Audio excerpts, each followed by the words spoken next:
Hello everybody, welcome back to the Happiness Safari podcast and the second season. And today I'm so happy to speak to Nicole and live in person here in Diani. And we're staying at their beautiful place, House of Afya, in Diani in Kenya. And yeah, her and her sister Kaya, who has also been on the podcast, they're living here together and they created this beautiful wellness space where they are healing people in different ways.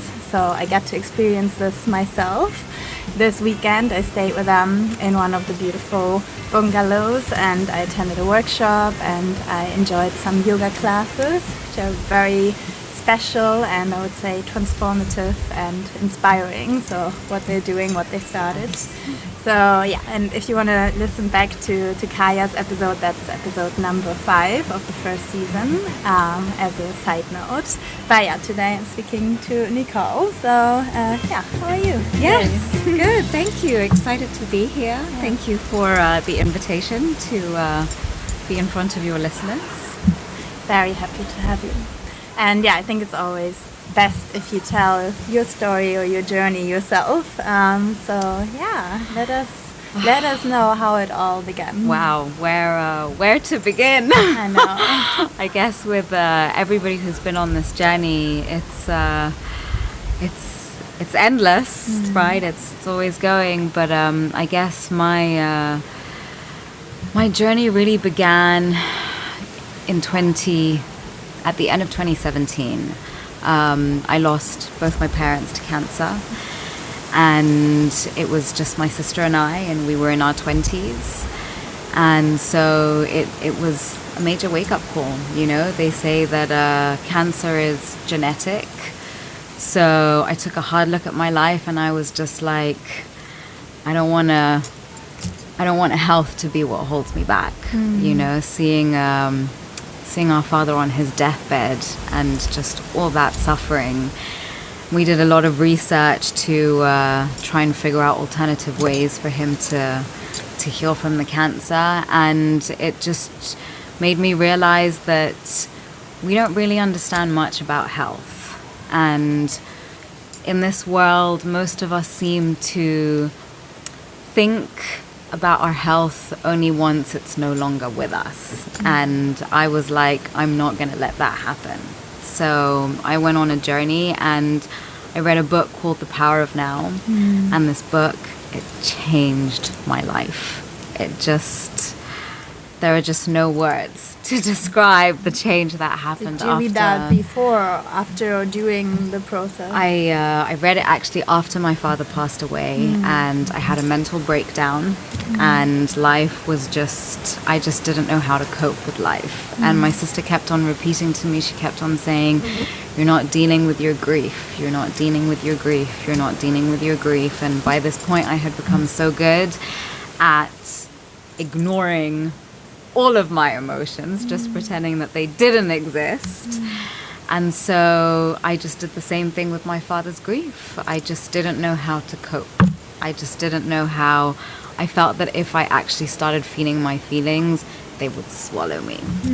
And it was intense. I can imagine. It was intense, and I was led to read this book, The Power of Now, and it shifted my mindset in such extraordinary ways. And very shortly after that, psychedelics have been a big part of my journey because I didn't know how to feel. Yeah. Emotions were not something that existed to me. It was something that was completely foreign. I was like a stone pillar. Wow. I just was a very shallow person. I just had a great way of pretending that everything was fine. I was Mary Sunshine all the time because it was easier to pretend that everything was okay. And so I decided to do an acid trip. Before we get into that, can I just quickly stop you there, because I think so many interesting things you said already, especially you said, we're not feeling or experiencing our emotions, and sometimes we don't even know how to connect with them, or also we don't know how to allow them, especially if it's grief or if it's pain, if it's sadness or anger, all these emotions. And it's so interesting that, yeah, you said you didn't even feel them. And now, just on Saturday, we had a workshop on how to basically be aware and how to, embrace and feel your emotions. So now you're teaching that same thing, which is already an incredible journey in 5 years in itself. I think. It's funny how our biggest pain points become our gifts. Exactly. In a sense. Yeah. So, and you know, the power of now was really what helped me to connect to my emotions, because the core message was live in the present. Live in the present. The only time that matters is the present moment. Yeah. And I never lived in the present. Unless I was busy worrying about everything that had happened in the past, or having anxiety for, you know, my biggest fear was that my father would die. It was my biggest fear. Always. Because our father, he was quite old when we were born. You know, my father was 65 when I was born. Oh, wow. So, you know, man was already a grandfather when we were born. So you can imagine how weird that is. Yeah. And sorry, I forgot where I was going with this. It's okay. But maybe, anyways, tell us a little bit more about how, like, who you were before your parents passed. Who was I? Wow. I was a control freak. I was a people pleaser. I had no boundaries. I would just say yes to everybody. I just craved something. I guess now, after, you know, all these years later, looking back on the past, I can see that what I craved love. Love that I never got from my parents, love that I never got from my family. That there was not a lot of love in our family growing up. And thank God my sister and I had each other, because truly until today, the only reason that I believe that I am alive is because of her. And truly, she's the only reason that I was able to get through all of it. But yeah, I wasn't a deep person. I was so depressed. I was in so much pain, but I didn't know how to deal with it. That nobody knew anything about me. Nobody knew anything about me because I was just empty. There was not much substance. I had no idea who I was. I had zero boundaries. Couldn't stand up for myself. Just miserable. Yeah. It's crazy, and it's so interesting because I obviously met you after all of this, and I mean, same as Kaya, and I know that you've both gone through a transformation, and it's so unbelievable to hear that you know, have been so different. But I also think that, I mean, sometimes people also think, especially with yoga teachers or healers, that we've been born that way, and we were just, you know, like, enlightened from the start or something like that. And I guess that's why I have this podcast, is to share people's journey, because I've been there too. So everybody probably will be or has been in a very dark place in their life at least once. Absolutely. And that there is a transformation, and what you're saying is your biggest pain becomes your biggest gift to the world. Yes, it does. And it actually changes you, and just because of that you can teach now, and you can help people also so much compassion and understanding of your own experience, and because you have been there, and you wouldn't be probably as good as you are right now, if also in your job, if you wouldn't have gone through that, right? Absolutely. So, you know, everything, I'm a true believer in everything happens for a reason. And despite all of the ups and downs that happened, I wouldn't change it for anything. I wouldn't, because it's taught me so much, and you're right, the thing that it's taught me the most is compassion. And at the end of the day, one thing that I've come to realize is pain. And whether pain happened because your parents died, or pain happened because your best friend broke up with you, it's pain. We feel it the same way. And the fact that everybody in this world has experienced pain, everybody, but the fact that we continue to shit on each other because we don't realize that everybody is battling with something. And if we each chose to just be a little bit more compassionate to every single person that we dealt with and realize that they too are experiencing pain. But we don't do that. Yeah. We just think that everyone is out to get us. The world is after us.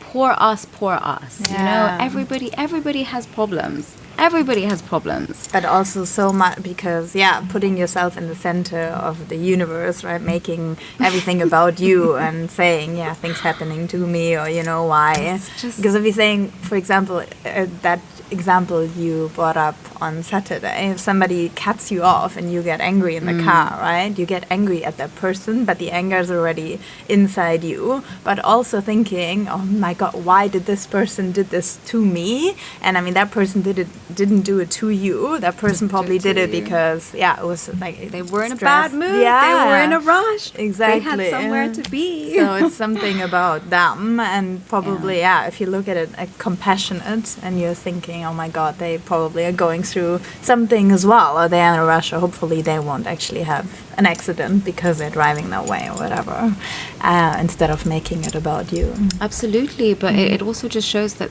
a lot of the time we're just projecting onto other people. We spend so much time worrying about what other people are doing to us. We're not thinking about the things that we are doing to us. Yeah. You know, we don't really think about that. It's so easy to say, oh yeah, but you did this.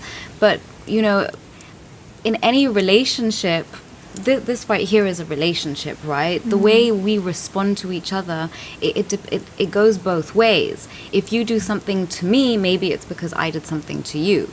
But we never think about how we played a part in whatever went down. Yeah. It's so easy to say, oh yeah, but you did this, and that, The Power of Now, please everybody go and read this book. Please, this book. Eckhart Tolle. Okay, I was asking you for a book recommendation at the end anyway. Sorry. No, it's fine. That's perfect. So I put it in the show notes. And it's been mentioned once or twice, but it is probably really one of the books you have to... It's such a good book. Yeah. So, but please go back to now the psychedelics, because I find that very interesting. You and I both. Yeah. But really the main thing was, so I took an acid trip, and what this acid trip brought me, it wasn't, why I am so deeply attracted to psychedelics is because of the power of healing, not so much in the trip, but everything that comes after. Because I believe that everything is about the mind. And as soon as you can shift your mindset, you're suddenly looking at the world from a completely different perspective. But it's not easy to completely change the way you see the world, because it's the way you've been seeing the world since the beginning. So how do you suddenly change that? But and this is the power of psychedelics, because if you decide that you want to go in, and this is why setting an intention is so important, because if you go in just whatever, the thing is, this is now opening your conscious mind to the subconscious mind. All these things that you are unaware are in your brain, suddenly you have access to all these parts of yourself. But if you don't know why you are going into this trip, why you are going into this journey, you can get very lost. And this is what bad trips mean. It's because your mind doesn't know where to go. It doesn't know what to do. And then you begin to panic. And then that's when all hell breaks loose. Okay. But I went in because I needed to deal with my grief. And that was your intention. That was my intention. My intention was to heal. I was like, my intention is always the same. Show me what I need to see. It is always the same intention, because at the end of the day, how can I start to pretend that I know what I don't know? I need to put myself to the side and say, okay, intelligence, my subconscious mind, please come through and show me what it is that my conscious mind is limiting me from seeing. And so it helped me to deal with my grief. And in that moment when I went in, and I did it with my best friend, and we were just the two of us, and she had lost her father previously, so it was very easy for her to understand what I was going through and to be there for me. And I felt in that moment when I went into my grief, I felt like I was being engulfed by darkness. I felt like I would never get out of it. And her, because it was her, she said something to me, and she just said, it doesn't have to be this way. And she was like, you're okay, you will be better. And just the voice was, you know, at the end of the day, all we want is support. All we want is someone to care for us. And because she loves me and I love her, just knowing that, okay, he's gone, but I'm still here and there are still people who care for me. Yeah. That my sister was there for me. So, yeah. It was deep, but psychedelics are definitely something that I would recommend to everybody. But how did under you the right find it, though? circumstances. Did she recommend it, or how? No, I did a lot of research. And this was something that had always been around me, but something deep inside of me just knew that these are not things to be taken lightly. These are not things that you play with. Something deep inside of me just knew this is something that is powerful. And I just knew that this was not something that I wanted to do until I was ready, because I knew that it could take me far. And I was so fearful of my mind. I was somebody who was incapable of being alone. I hated being alone. I hated it more than anything. I didn't live alone until I was 27 or 28. You lived in... I went from boarding schools to living in shared houses, to living in shared flats with friends, until I was like, I cannot live with other people. I was like, I need me time. Yeah. And it has been me time for a long time now. But yeah, I was so fearful of my mind. Yeah, so it was deep. What would you recommend somebody if they would want to try psychedelics, and how to start? The thing is, it's very different. But for, you know, I've tried a lot of the psychedelics. I mean, I've done mushrooms, I've done ayahuasca, I've done acid, and truly, for me, the one that I prefer the most in terms of how it's helped me to heal my mind and my mind-body connection is acid all the way. Because acid, in a sense, it opens up the conscious mind. And I think the biggest problem that we're facing at the moment is the fact that we're all limiting our conscious mind, and we're not allowing ourselves to see that there is something bigger than all of us, that there is something that you cannot tangibly see until you allow yourself to see. Yeah. So, but you would also say, I mean, research probably and see or figure out what is best, or try them all. Or? Absolutely. No, I think it really depends. It really depends on what you want. At the end of the day, LSD is for the mind. Mushrooms is for the body, in the sense that mushrooms makes you feel, psilocybin mushrooms, they make you feel a lot more connected to the earth. They make you see that everything is alive. I mean, in a sense, LSD does the same thing, but at the end of the day, everybody is different. So the way these things interact, we do not understand the human mind. Yeah. The human mind is so complex. It is so complex. And so I can only talk about my own experience and the experiences. And I mean, when I do guided trips, I prefer to use LSD because it is the tool that I know how to use the most. Yeah. It is the tool that my mind understands, my psyche understands. I know how to work with it using the body. I can go deeply into it because I understand it. Yeah. Because it's helped me. Yeah. So yeah, I think if people decide to go down this road, they just have to be very careful in the way they do these things. It shouldn't just be done with any random person.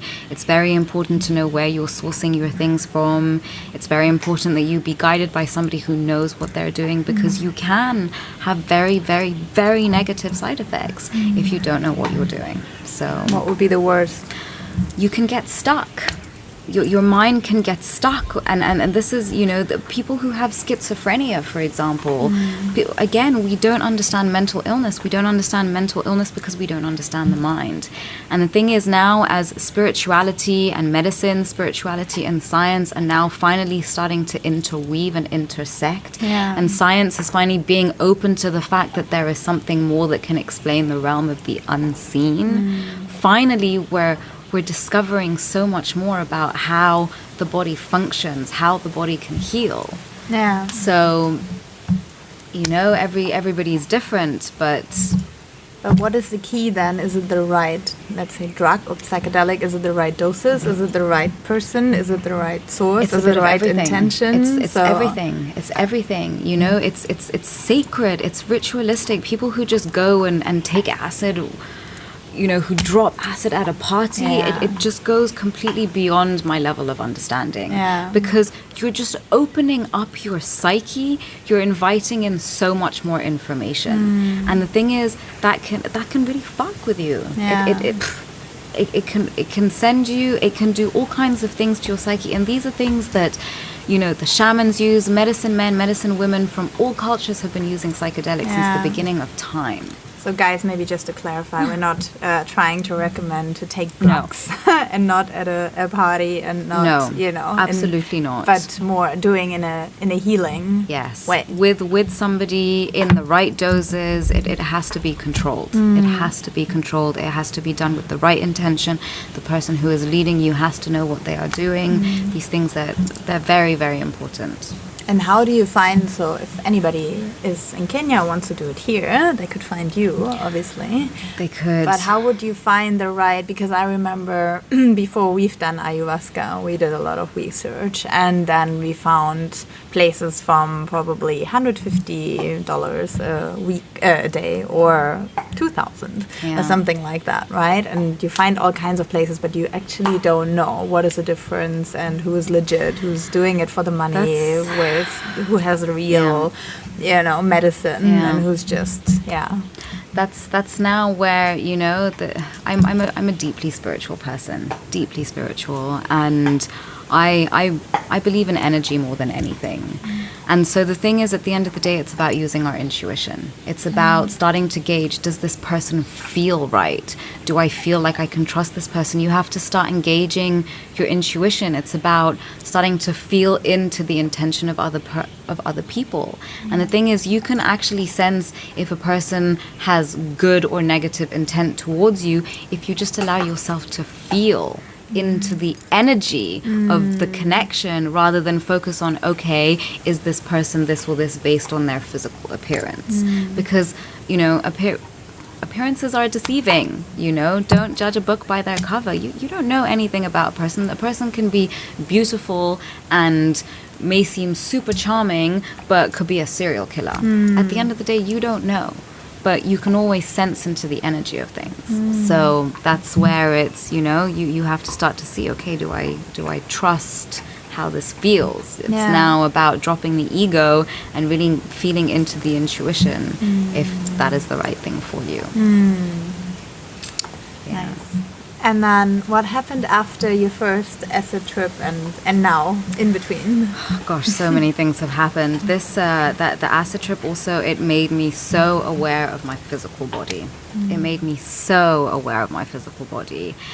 And I was the most unflexible person on the planet. I remember my first yoga class, and I could barely even touch my toes. I was nowhere near my toes. And that should give people hope as well, because I hear that so many times when I say, you should do yoga, you should try. And they're, no, but I'm so unflexible. But that's the reason why you should try. You know, that's the thing, commitment, right? A lot of us, we can't stay committed to the things that we set out for ourselves. It just made me so hyper aware of my body. And it led me deeply into exploring the body and understanding it in a very different way, and starting to understand about the energy of the body, and understanding how by not dealing with our emotions, they also become deeply trapped within the body. And this is the underlying health issues that we all have. At the end of the day, you know, I realized that karma is a very real thing, and the way we live our lives is based on the way we treat everything and everyone that we interact with. And so when we are angry, we don't respond very lovingly to the people or the world around us, and that ends up being what kills us. You know, unhappy people get sick. So, You know, happiness is a very important emotion. We need it a lot more. And you know, when we were children, we were so happy. What happened to that happiness? You know, and what I realized is a lot of that discomfort and unhappiness, it sits within our body, because if we're not comfortable within our bodies, we're not comfortable within our minds, because our bodies are what everybody in the outside world sees. And I was deeply uncomfortable with my body. Happy body, happy mind. Exactly. So it led me here. It led me to where we are today. It just opened my mind to so many things that I was refusing to see. You know, we put blinders on ourselves when we try to protect ourselves so hard. We're also telling our brain, don't see anything outside of this. And we're not open. We're not open to people. We're not open to new opportunities. We're not open to anything. And as soon as you're open, it's like if you are looking for a red car, and then apparently you just see red cars everywhere, right? So it's the same if you open yourself to spirituality or yoga or healing or psychedelics or whatever it is. And then you start meeting people and you start experiencing things and finding places. And But do you think, if you look back now at your life before, were there times where people would have maybe recommended you a book like The Power of Now, or where you could have gotten in touch with yoga or with psychedelics or with anything after, but you know that you blocked yourself and you didn't? The thing is, you know, my sister was always far more evolved than I was. You know, she was a lot more open. She went into the whole yoga thing. She went to India in like 2010. Like, she was advanced when it came to all of these things, and she was already trying to get me onto this path, and I was having none of it. I was just not interested. Just none of it. I was like, this is all woohoo, spiritual, blah blah nonsense. This is not for me. I was just completely not open to any of it. And even when she was like, you know, there are ways you can heal yourself, and I was like, what are you on about? I refused. Wow. I refused. So, you know, the person I am today versus the person I was even just 4 years ago, I don't even recognize me. Wow. But also, because you shared that as well, that you didn't even get along, and you would trigger each other all the time, and you didn't want to live together, and now you have the space and the business and all of it together. But is there anything anybody could have said or done to convince you earlier? Because I guess if she couldn't, and she was the closest person. I really don't think so. You know, the thing is, when the mind decides no, everything has to come from the self. You know, if you're not prepared to find happiness, happiness will never find you. And the thing is, many of us like to be miserable, because misery likes company. And many people like to wallow in, oh, poor me, life is so hard, poor me. But for some people, that's just the story, that's the programming that they like to connect with. But I got tired of that story, because I realized that living in that story for so long, I was making myself miserable. Only I had the power to change my life. And truly, only I had the power. Because I finally decided. And when I decided I'm ready to change my life changed so much. But you needed that wake-up call. I needed it. I did. Yeah, because that's what I'm thinking. I would wish that not everybody needs a tough wake-up call like that, right? But everybody has their path, right? You know, I chose that I needed deep suffering in order to wake up. That was the choice that my soul made for me. So, you know, everybody has their way, but unfortunately with human beings, it seems that unless we are in deep pain, we will not budge. Because who likes to leave comfort, you know? When it's comfortable, why go looking for discomfort? You know? But it might be uncomfortable for a while, but then eventually something so much greater can come. But we're scared. We're scared of happiness at the end of the day. Because many of us, when we do find happiness, then we find ourselves starting to think about all the ways in which it could go wrong. Already we're self-sabotaging ourselves. Already we're like, we're just doomed to fail. We bring the failure upon ourselves because we're so scared that we can't be happy. We're asking ourselves, this is too good to be true. Exactly. And then we're afraid to lose something. Exactly. Yeah. And that goes back into living in the moment, right? Being in the present. Yeah. So, okay. But thank you for sharing your story. Thank and you. then I would like to ask you the 3 final questions Absolutely. of the podcast. So, number 1 is, what does happiness mean to you? Happiness to me looks like the color yellow. It's just like a warm feeling. And the thing is, happiness can come... Happiness is a feeling that resides inside of me. And it's a feeling... It just feels bright. It feels like there is sunshine in my stomach. I don't know how to explain it because, I used to live so much in my mind that now I live so much in my body. So for me, everything is a feeling. And so happiness to me is a feeling. Happiness to me is when I feel warmth in my heart and a furry feeling in my stomach. I can imagine it's what it feels like when, you give your dog a belly rub. That to me is happiness, Nice. It's a feeling of warmth. And the thing is, happiness to me can come from anything. Happiness for me can come from a yellow flower. Happiness for me can come from a tree. Happiness for me can come from seeing somebody I love. Happiness for me can come from seeing children smiling. Happiness is all around us if we choose to see it. Yeah. So, is there a simple tool you could explain to the listeners that you could give us to connect more with our emotions or our body? So I would say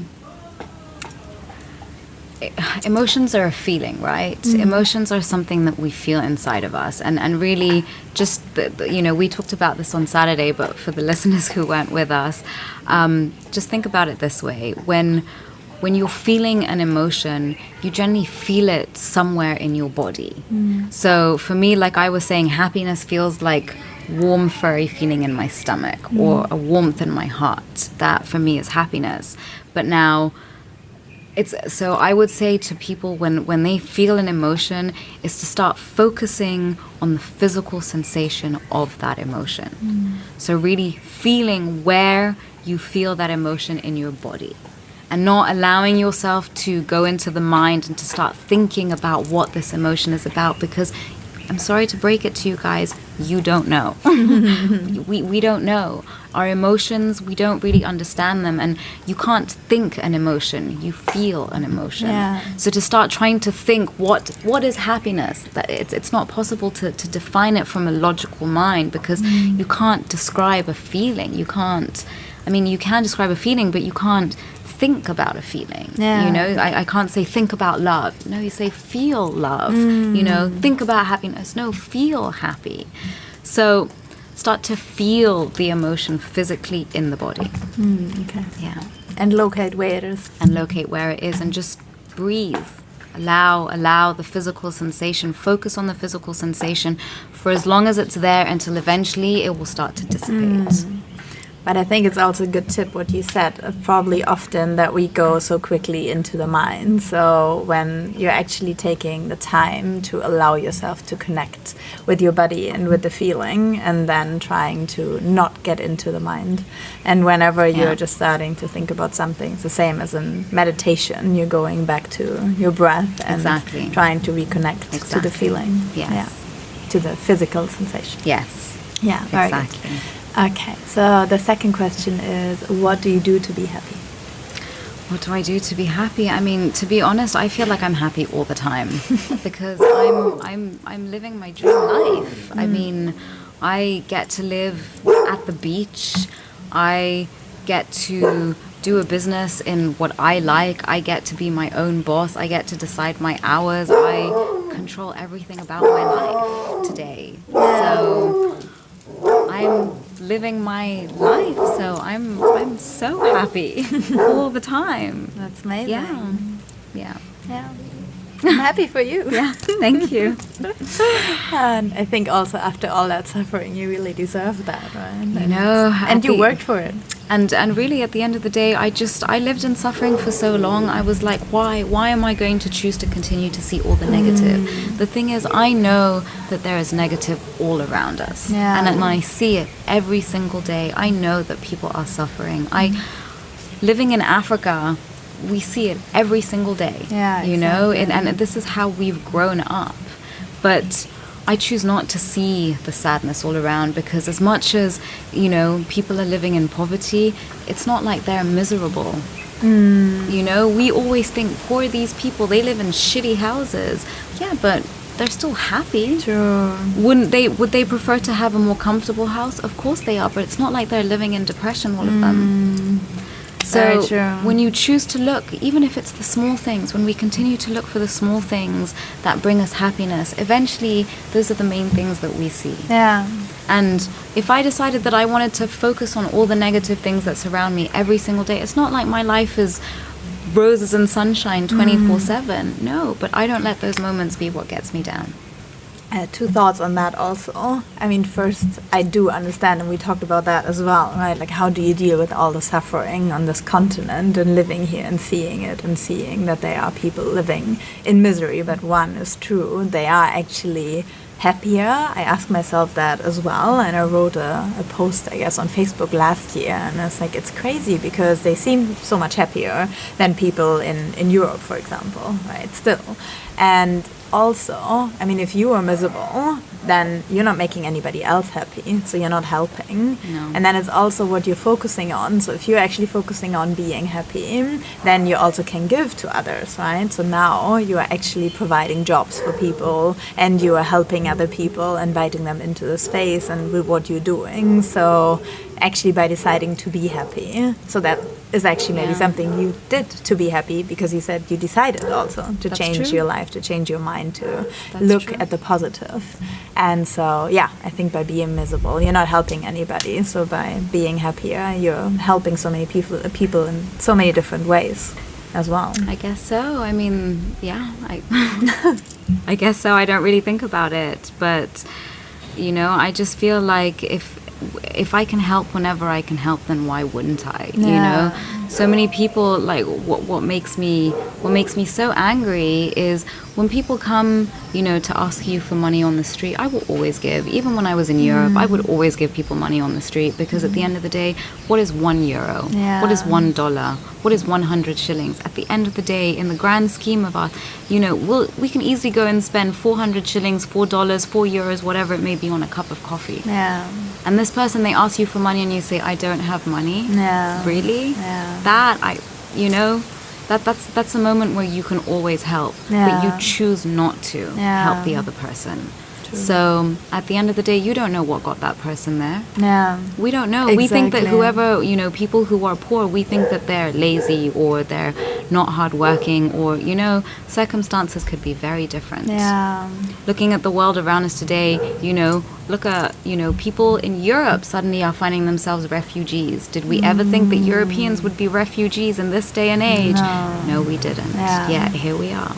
So very true. Just to think, people just need to be a little bit more thoughtful. And having compassion, right? Because I agree so much, because when I lived in London, and that was in the beginning of 2018, and then when I was depressed, I was looking at the people at the street, and I was always talking to the same homeless people, one in front of my railway station and one in front of the supermarket I was always going to, and I would buy them food, I would give them money, and I would talk to them, and I would ask them also, you know, what got you there, or what do you need, and like how much money do you need to maybe get shelter, because it's like super cold and you can't sleep on the street in London, and but then I asked myself also, I mean, I could have ended up there, because it's not that difficult actually, because when I was depressed, I could have easily not go to work anymore.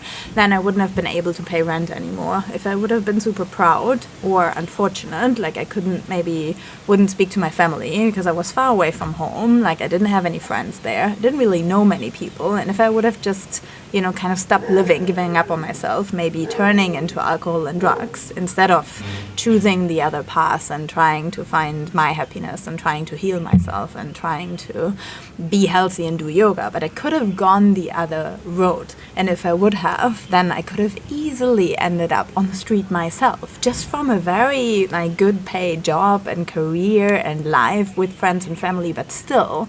And I think that can also happen. So also sometimes I know people are judging people because then they're saying, yeah, they're alcoholics or they're drug addicts. But I mean, why are they there? And why are they doing it? I mean, probably when they're already on the street to cope, but also what got them there is exactly the right question. There can be so many circumstances. And again, your mental state can get you to places like that as well. So, I think choosing to help is a good point. Yeah. Okay, so the final question. Yes. What was the happiest moment in your life? Oh, that's a really tough question. I've had so many. I mean, I don't think that... I feel like my life is full of happy moments and one more surprising moment after the other. And so I don't think I can really answer that question because I feel like that's limiting. And I'm a person who believes in infinite potential. And so I don't think I've lived the happiest day of my life yet, because if I had, then would it still be worth living? No, it's just as far as it went. I've had so many. I really can't answer that question. I'm sorry. I know there are so many to choose from. And hopefully many more. Many more. Very good. Yeah. Is there any other book except for The Power of Now you would like to recommend? So many good books.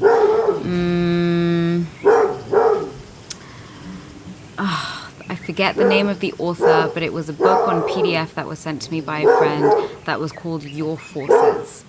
Your Forces, and it was a book that was written in 22 or something. Oh, wow. And this book changed my life once again. When did you read that? I read it about 4 years ago. Okay. Yeah. Same time. Yeah. Okay. We find the author. We put it in the show notes. Yes. Yeah.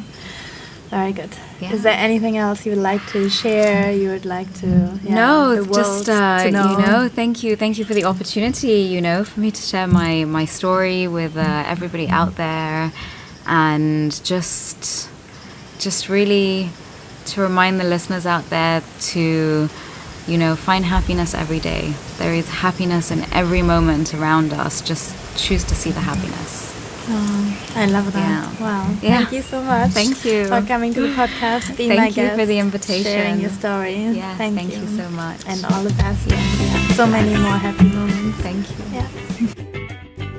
Thank you for listening until the end of the episode, and thank you, Nicole. I think that was such an amazing interview, and it was in Kenya. It was also so nice that it was live, and I think her story is very inspiring, and maybe you felt the same way before in your life, and you didn't really know how to connect with your emotions or even yourself, or maybe even now sometimes you have the feeling that you don't really know who you are, and I can relate to that feeling as well. So I hope the interview inspired you, and if you happen to be in Kenya, get in touch with Nicole and go to one of her amazing yoga classes or workshops, and otherwise you can find her on Instagram and her website. I put all the links for you in the show notes.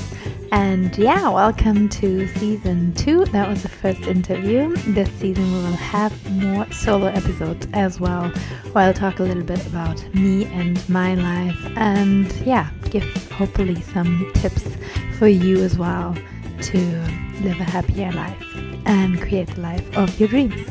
And I wish you a wonderful rest of the week wherever you are in the world, and I hope I see you again here next week. Love and namaste.